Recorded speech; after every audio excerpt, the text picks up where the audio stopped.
In April 2013, Kul Tao, a 28-year-old man from Wausau, Wisconsin, committed a gruesome crime involving the murder and dismemberment of Tong Pao Hang, a 58-year-old man from St. Paul, Minnesota.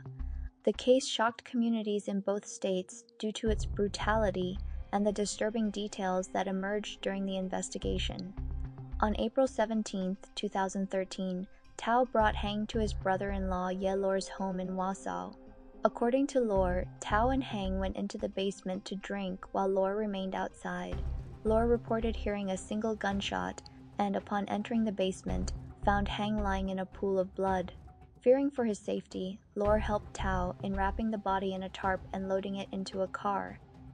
A search of his vehicle revealed a bucket in the trunk containing Hang's severed head, which had a gunshot wound between the eyes. Tao later told detectives he had dismembered the body and hid some of the pieces in the basement, along with a knife and the tarp.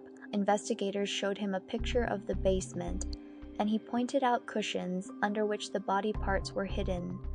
Tao was charged with first-degree intentional homicide, hiding a corpse, and possession of a firearm by a felon.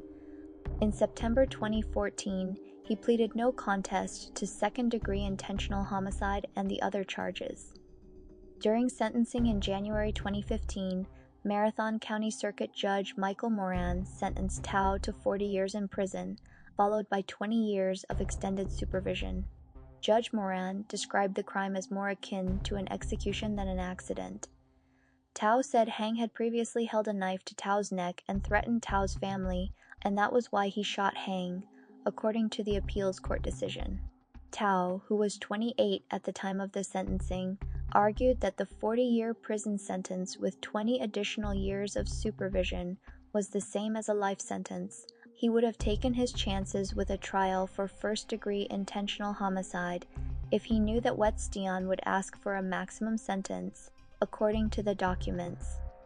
Hang's son in court said that his father was a loving man devoted to his family and community before he was brutally murdered in April 2013. Losing and saying goodbye to my father is one of the most difficult things I have gone through, Hang said at the sentencing hearing for the man convicted in his father's death. He said his father, Tong Pao Hang of St. Paul, Minnesota, would take his children fishing and camping. His father meant the world to him, Hang's son said. If tears could build a stairway to heaven, I would walk right up there and bring my dad home again, he said. Tong Pao Hang's family painted a picture of a community leader who loved spending with his family and who was just beginning a new life in Wausau. The crime remained unclear. The two men seemed to have met just days before the shooting. Tao had a pattern of criminal behavior and violence before he killed and dismembered Tong Pao Hang. That history stretches as far back as 2002. He was quick to blame others for his problems and sees himself as a victim. I only wish this didn't happen to me. I am not sorry for what I did, Tao wrote to a family member in a letter that was seized at the Marathon County Jail. Tao had assassinated the character of the victim and the victim's relatives to try to save himself, Wetstein said, and in doing so forced Tong Pao Hang's family to defend their loved one at the sentencing. Tao appealed his sentence, but the Wisconsin Court of Appeals upheld the original decision in 2017. The court found no merit in his claims and affirmed the conviction and sentence. The case remains one of the most disturbing homicides in Wisconsin's recent history, highlighting issues related to mental health, criminal behavior, and the challenges of reintegration after incarceration.